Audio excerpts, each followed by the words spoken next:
Assalamualaikum warahmatullahi wabarakatuh. Halo semuanya, perkenalkan nama saya Ayu Masrifah. Saya dari Prodi PG PAUD Universitas Terbuka Surabaya. Saya berasal dari Madiun, Jawa Timur. Pada presentasi hari ini, saya akan menjelaskan bagaimana ontologi, epistemologi, aksiologi menjadi 3 pilar utama dalam filsafat ilmu, serta bagaimana ketiganya saling berkaitan dalam membangun sebuah ilmu pengetahuan. Penerapan filsafat ilmu dalam kehidupan sehari-hari memberikan kerangka berpikir yang sangat luas, sistematis, dan reflektif dalam memahami serta menyelesaikan sebuah masalah. Dengan menggabungkan ketiga analisis tersebut, kita dapat melihat suatu masalah tidak hanya di permukaannya saja, tetapi juga dapat menggali lebih dalam, mencari nilai kebenaran dari informasi yang diperoleh, serta mempertimbangkan konsekuensi dari setiap keputusan yang nantinya akan diambil. Apa yang sebenarnya terjadi? Analisis ini tidak hanya melihat gejala yang timbul yang hanya di permukaannya saja, tetapi juga menggali akar dari permasalahannya secara lebih dalam. Apa yang sebenarnya terjadi?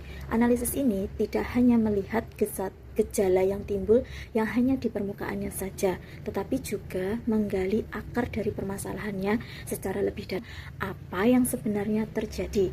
Analisis ini tidak hanya melihat gejala yang timbul yang hanya di permukaannya saja, tetapi juga menggali akar dari permasalahannya secara lebih dalam.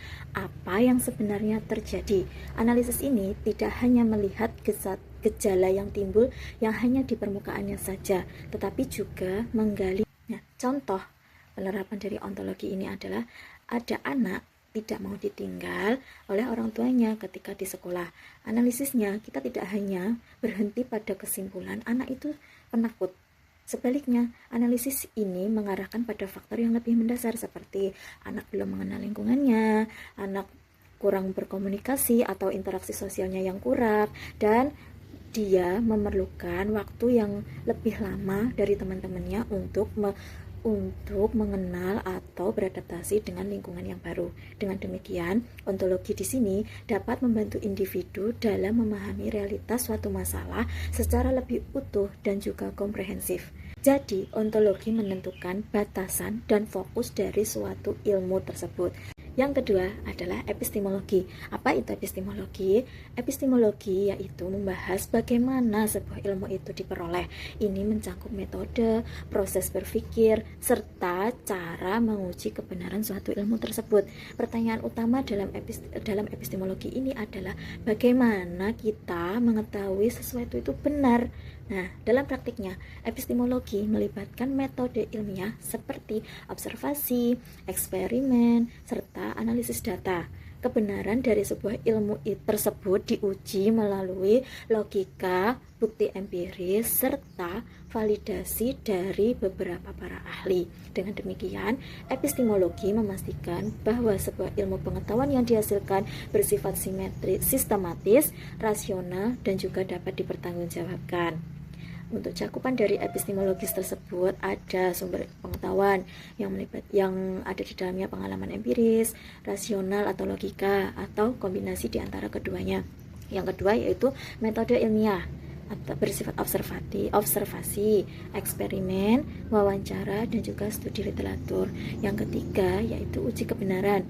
Ada koherensi, konsistensi logis, korespondensi atau kesesuaian dengan fakta, dan yang ketiga pragmatis atau manfaat dalam praktik.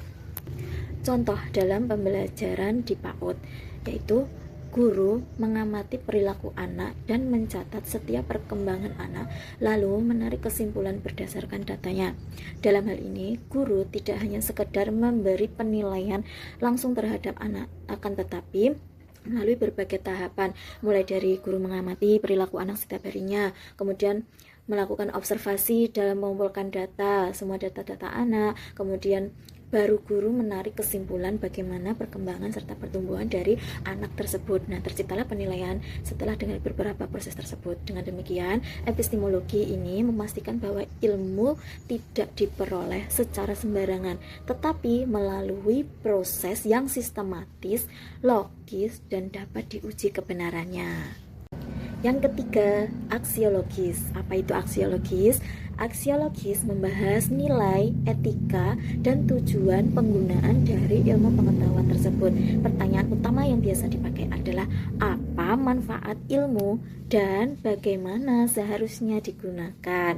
Cakupan dari aksiologis yaitu nilai guna ilmu, apakah ilmu tersebut bermanfaat. Yang kedua, penggunaan ilmu, apakah penggunaannya baik atau merugikan. Yang ketiga, tanggung jawab ilmuwan terhadap dampak dari ilmu yang diperoleh. Contoh dalam pendidikan di PAUD, ilmu digunakan untuk membantu perkembangan anak, bukan untuk menekan atau membatasi potensi mereka. Maksudnya ialah ilmu itu bersifat netral sepenuhnya, akan tetapi penggunaannya harus mempertimbangkan nilai moral dan juga kemanusiaan. Adapun keterkaitan di antara ketiganya, yakni dari ketiga aspek tersebut saling terhubung dan membentuk suatu kesatuan yang tidak dapat dipisahkan, yaitu ontologis menentukan apa yang akan dikaji, epistemologis menjelaskan bagaimana cara mengetahui masalah tersebut, dan aksiologi mengarahkan untuk apa ilmu tersebut digunakan. Ketiganya membentuk satu kesatuan yang menjadi fondasi utama filsafat ilmu, sehingga ilmu tidak hanya benar secara teori, tetapi juga bermanfaat dan bertanggung jawab dalam praktiknya. Kesimpulan dari presentasi ini adalah ontologi, epistemologi, aksiologi merupakan dasar utama dalam filsafat ilmu yang memastikan bahwa ilmu tidak hanya menjelaskan realitas tetapi juga diperoleh secara benar dan digunakan secara bijaksana. Demikian presentasi dari saya. Ada kurang lebihnya saya mohon maaf. Terima kasih. Wassalamualaikum warahmatullahi wabarakatuh.